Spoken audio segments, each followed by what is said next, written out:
language is a systemic force. Language helps to structure the way that we collectively think and the way we collectively understand and narrate our experience. And the way that, so a big part of my work from the beginning, or close to the beginning of my work, has been to look critically at how people think about this subject. Because if we're going to try to shift, if my work and others' work is trying to help people shift to think about this as a men's issue, not as a women's issue that good men help out with, how it's important to think about how historically we've thought about it as a women's issue and how language contributes to that. So if you look critically at language, so much of the language that we use to talk about the subject of domestic and sexual violence itself keeps us in the old paradigm of thinking it's a women's issue. One of the ways it does that is by erasing agency on the part of men. In other words, the ones who are doing it. You talk about what happens to women, but not who's doing it to them. Even, I mean, right. For example, we say, as I've said a lot, how many women were raped rather than how many men raped women. We say how many women were abused rather than how many men abused women. We say how many girls or women were sexually harassed in the workplace rather than how many men sexually harassed women in the workplace. Even the term violence against women is a term that's passive. There's no active agent. Nobody's doing it to women. They're just experiencing it. And frankly, this is also probably the best illustration of what the systemic problem is because we're victim focused, which is obviously correct from an empathetic, from a procedural point of view, but we actually don't assign the blame. We talk about the woman as the victim, but we don't talk about how many men may be doing this on a daily basis as the real source of the problem. That's right. I just read a long article or longish article in a publication in Nigeria about sexual violence in Nigeria, and there wasn't one mention in the whole article about men. The word women and girls was strewn throughout the article, kept referencing women and girls experience, women and girls as victims and survivors, women and girls services for women and girls. But every time it referred to the perpetrator, it was degendered and neutered. It was perpetrators, individuals, abusers.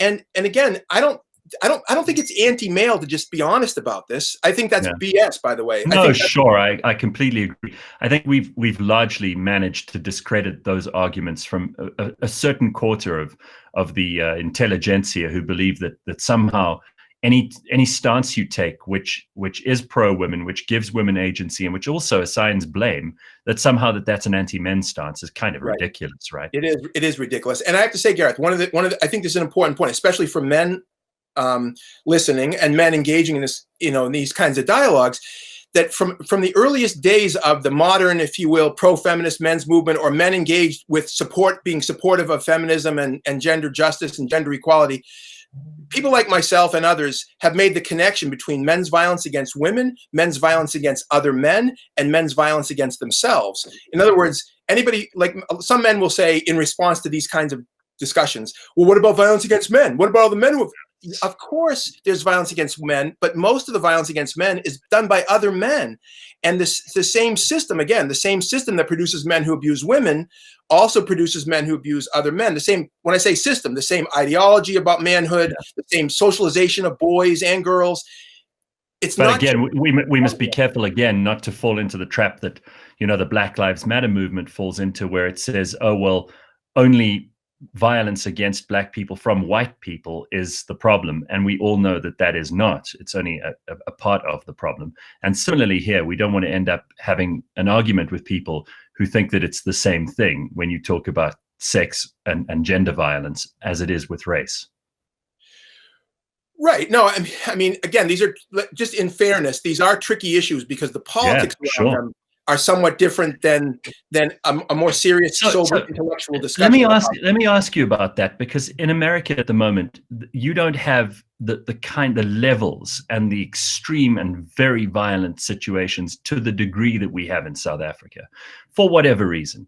And in South Africa, we know that part of the problem here is fatherlessness. It's the lack of male role models. It's the lack of discussions that people like you have in America that we don't have as often and on as many platforms as we do. But let's just look at the history of this for a second.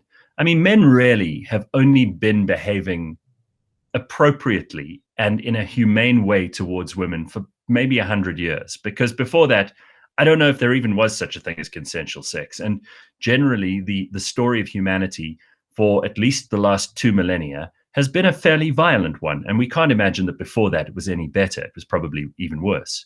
So in the last 100 years, and because I'm sure that from a social and anthropological point of view, you've looked at this, for 100 years, men have been making hopefully steady incremental improvement, and in some places more exponential improvement.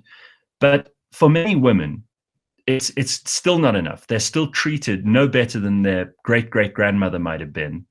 And this idea is perhaps going to need, in evolutionary terms, a little bit longer to go. And we can't afford that. We can't afford more women being hurt. We can't afford more sexual and gender-based violence. We have to speed this process up. So when you look at it historically, how do you compare that to where we are now, to where we should be? And what is the role of men?